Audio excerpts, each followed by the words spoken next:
ನಾನು ಖಾತೆ ಹಂಚಿಕೆ ಮುಖ್ಯಮಂತ್ರಿಗಳ ವಿವೇಚನೆ. It's the discretionary power of the chief minister. ಮುಖ್ಯಮಂತ್ರಿಗಳು ಕಾಂಗ್ರೆಸ್ ಪಕ್ಷದ ಅಧ್ಯಕ್ಷ ಅಂತ ಮಲ್ಲಿಕಾರ್ಜುನ್ ಖರ್ಗೆ ಅವ್ರ ಜೊತೆಗೆ, ರಾಹುಲ್ ಗಾಂಧಿಯವರು ನಮ್ಮ ವಿರೋಧ ಪಕ್ಷದ ನಾಯಕರು, ಲೋಕಸಭೆ ನಮ್ಮ ನಾಯಕರ ಜೊತೆಗೆ, ಸಿದ್ದರಾಮಯ್ಯನವ್ರ ಜೊತೆಗೆ, ನಮ್ಮ ಮಾಜಿ ಮುಖ್ಯಮಂತ್ರಿಗಳು, ನಮ್ಮ ನಾಯಕರು ಹಾಗೂ AICC ಪ್ರಧಾನ ಕಾರ್ಯದರ್ಶಿಗಳು ಶ್ರೀ ವೇಣುಗೋಪಾಲ್ ಅವರು ಏನು ಸಂಘಟನೆಗಿದ್ದಾರೆ ಮತ್ತು ಉಸ್ತುವಾರಿ ಶ್ರೀ ರಣದೀಪ್ ಸುರ್ಜೇವಾಲ ಅವರು ಎಲ್ಲರೂ ಕೂಡಿಕೊಂಡು ಅವರ ಒಂದು ಮಾರ್ಗದರ್ಶನದಲ್ಲಿ ಒಟ್ಟಿಗೆ ಇವತ್ತೊಂದು ಸಹ ಖಾತೆಗಳನ್ನ ನಿರ್ಧಾರ ಮಾಡ್ತಾರೆ. ಇದು ಮುಖ್ಯಮಂತ್ರಿಗಳ ವಿವೇಚನೆಗೆ ಬಿಟ್ಟಿದ್ದು.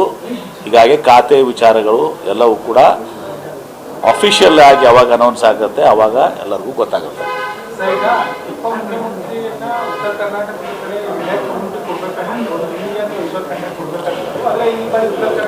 ನೋಡಿ, ಅನೇಕ ಸಂದರ್ಭದಲ್ಲಿ ಕೆಲವೊಂದು ಮಾನದಂಡಗಳು ಇಟ್ಕೊಂಡು ಮಾಡ್ತಾರೆ. ಅವರು ಇವತ್ತು ಪರಮೇಶ್ವರ್ ಅವ್ರಿಗೆ ಮಾಡಿದ್ದಾರೆ, ಭಾಳ ಸಂತೋಷ. ಯಾಕಂದರೆ ಅವರು ವಾಸ್ ಮೋಸ್ಟ್ ಡಿಸರ್ವಿಂಗ್ ಪರ್ಸನ್. ಭಾಳ 6-8 ವರ್ಷ ಅವರು ಸಹ KPCC ಅಧ್ಯಕ್ಷರಾಗಿ ಅವರು ಕೂಡ ಮುಖ್ಯಮಂತ್ರಿಗಳಾಗುವಂಥದ್ದು 60 ಪಡ್ಕೊಂಡಂಥವ್ರು. ಹೀಗಾಗಿ ಅವ್ರಿಗಾಗಿದೆ, ಅದು ಭಾಳ ಸಂತೋಷ ಇದೆ. ಪರಮೇಶ್ವರ್ ಅವ್ರಿಗಾಗಿದ್ದು ನನಗಾದಷ್ಟೇ ಸಂತೋಷ ನನಗೆ ಕೊಡಿದೆ. ನಿಮ್ಮದು ಪ್ರಬಲ ಸಮುದಾಯ, 36 ಶಾಸಕರು ಇದ್ದೀರಿ ಸರ್. ತಮ್ಮ ಒಂದು ಸಮುದಾಯ ಕೂಡ ನ್ಯಾಯ ನೋಡಿ, ಅದೆಲ್ಲವೂ ಕೂಡ ನಾವು 4 ಗೋಡೆ ಮಧ್ಯೆ ಮಾತನಾಡ್ತೀವಿ.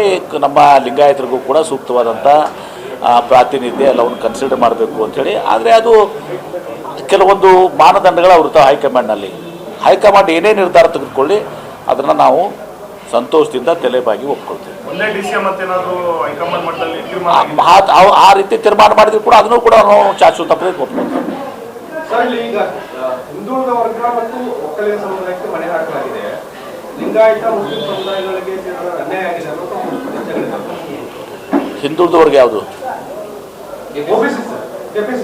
KPCC ಕೊಟ್ಟಿದ್ದಾರೆ, ದಲಿತರಿಗೆ ಇದು ಕೊಟ್ಟಿದ್ದಾರೆ, ಒಕ್ಕಲಿಗರಿಗೂ ಇದ್ದಾರೆ. ಲಿಂಗಾಯತರಿಗೂ ಪ್ರಶ್ನೆ ಬರ್ತದೆ. ಲಿಂಗಾಯತರಿಗೂ ಅಲ್ಪಸಂಖ್ಯಾತರಿಗೂ ಮುಂದೆ ದಿನಮಾನಗಳಲ್ಲಿ ಅವಕಾಶ ಸಿಗ್ತದೆ. ನೋಡೋಣ, ಅದನ್ನೆಲ್ಲರೂ ಕೂಡ ಇನ್ನೂ 5 MLCs ಇದ್ದಾವೆ, 4 ಇದ್ದಾವೆ. ತಾವು ಗಟ್ಟಿಯಾಗಿ ಕೇಳ್ತಿಲ್ಲ, ಅದಕ್ಕೋಸ್ಕರ ಏನಾದರೂ ಹೈಕಮಾಂಡ್ ನೋಡಿ, MLC ಗಟ್ಟಿಯಾಗಿನೇ ನಾವು ಕೇಳ್ತೀವಿ. ಮತ್ತು ನನಗೆ ವಿಶ್ವಾಸ ಇದೆ, ನಾವು ಗಟ್ಟಿಯಾಗಿ ಕೇಳೋದು ಒಂದು ಭಾಗ ಇರಲಿ, ಲಿಂಗಾಯತರಿಗೆ MLCಯಲ್ಲಿ ಸ್ಥಾನ ಕೊಡ್ತಾರೆ.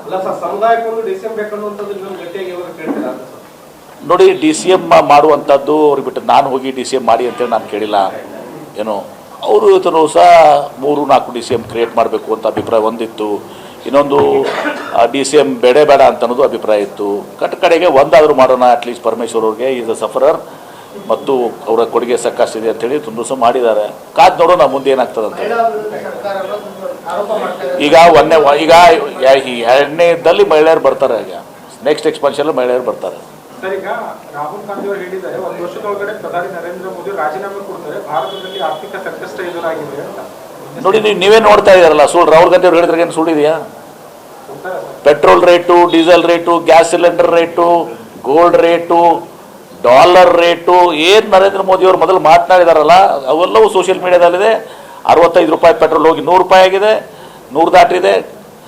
58 ರೂಪಾಯಿ ಡೀಸೆಲ್ ಇದ್ದಿದ್ದು ಇವತ್ತು 95 ಆಗಿದೆ. ಗ್ಯಾಸ್ ಸಿಲಿಂಡರ್ ಇವತ್ತು ಸಹ 415 ಇದ್ದಿದ್ದು ಇವತ್ತು ಸಹ 1100 ಆಗಿದೆ. ಬಂಗಾರ ತಗೊಳ್ಬೇಡಿ ಅಂತೇಳಿ ಹೇಳುವಂಥ ಪರಿಸ್ಥಿತಿ ಬಂದಿದೆ. ಡಾಲರ್ ಬಗ್ಗೆ ಮಾತಾಡ್ತಿದ್ರೆ ಅವಾಗ 58 ರೂಪಾಯಿ ಡಾಲರ್ ಇತ್ತು, 58 ರೂಪಾಯಿ ಆಗಿದೆ ಡಾಲರು ಅಂತೇಳಿ. ಅದು ಏನು ತೋರಿಸ್ತದೆ ಅಂದ್ರೆ ಅದನ್ನು ಕೂಡ ಹೇಳಿದ್ರು ಅವರು, ದುರ್ಬಲ ಪ್ರಧಾನಮಂತ್ರಿ ತೋರಿಸ್ತದೆ ಈ ಡಾಲರ್ ಇದು ಅಂತೇಳಿ. ಮತ್ತೀಗ 96 ಆದ್ಮೇಲೆ ಇವರನ್ನ ಸಶಕ್ತ ಪ್ರಧಾನಮಂತ್ರಿಗಳಾಗ್ತಾರ.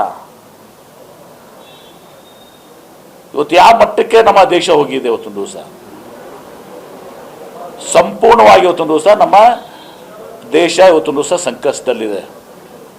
ಹೀಗಾಗಿ ಇವರು ಏನು ಬರೇ ಕೇವಲ ಘೋಷಣೆ, ಅಚ್ಚೇ ದಿನ್ ಯಾರಿಗೂ ಬರಲಿಲ್ಲ, ಸಬ್ಕೆ ಸಾಥ್ ಸಬ್ಕೆ ವಿಕಾಸ್ ಯಾರಿಗೂ ಬರಲಿಲ್ಲ, ಕಪ್ಪೋಣ ತರ್ತೀನಿ ಬರಲಿಲ್ಲ. ಉದ್ಯೋಗ ಪ್ರತಿ ವರ್ಷ 2 ಕೋಟಿ ಉದ್ಯೋಗ, 12 ವರ್ಷದಲ್ಲಿ 24 ಕೋಟಿ ಉದ್ಯೋಗ ಸಿಗಬೇಕಾಗಿತ್ತು.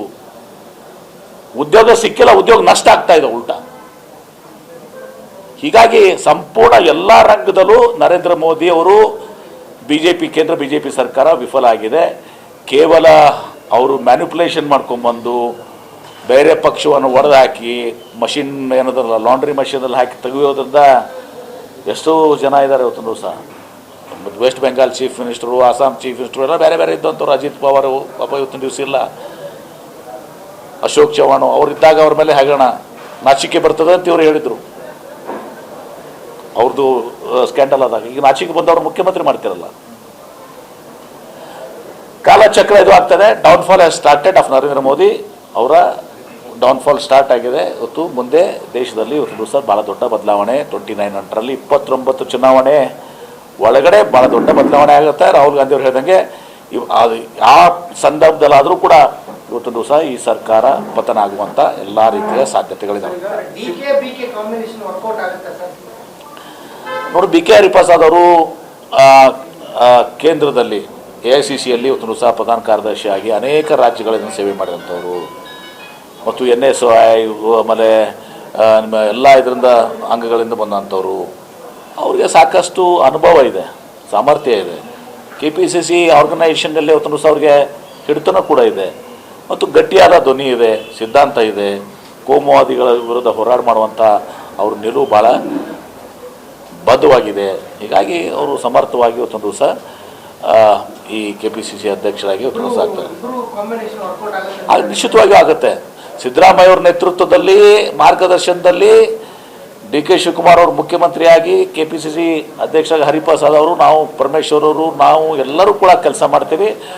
ಮುಂದಿನ ಚುನಾವಣೆಯಲ್ಲಿ ನಿಶ್ಚಿತವಾಗಿಯೂ ಕೂಡ ನಾವು 136 ಸೀಟ್ ಏನಿದ್ದೀವಿ 150 ಸೀಟ್ ಪಡೆದುಕೊಳ್ಳಲಿಕ್ಕೆ ನಾವು ಯಶಸ್ವಿ ಆಗ್ತೀವಿ. ಅದ್ರ ಜೊತೆಗೆ 29ರ ಚುನಾವಣೆ ಏನಿದೆ ಅದಕ್ಕಿಂತ ಮುಂಚೆ ಚುನಾವಣೆ ಬರ್ಬೋದು, ರಾಹುಲ್ ಗಾಂಧಿ ಅವರು ಹೇಳಿದಂಗೆ. ಯಾಕಂದರೆ ಆರ್ಥಿಕ ಪರಿಸ್ಥಿತಿ ಇಷ್ಟು ಬಿಗಡಾಯಿಸಿದೆ. ಇವತ್ತು ದಿವಸ ಹಾಹಾಕಾರ ಉಂಟಾಗ್ತದೆ. ಇವತ್ತು ದಿವಸ ಈ ದೇಶದಲ್ಲಿ ಆಗಬಾರ್ದಂತೂ ನಮ್ಮ ಆಶಯ ಇದೆ. ದೇಶ ಸಂಕಷ್ಟಕ್ಕೆ ಸಿಗಬೇಕು. ಯಾಕಂದ್ರೆ ದೇಶ ಮೊದಲು, ಆಮೇಲೆ ಪಕ್ಷ.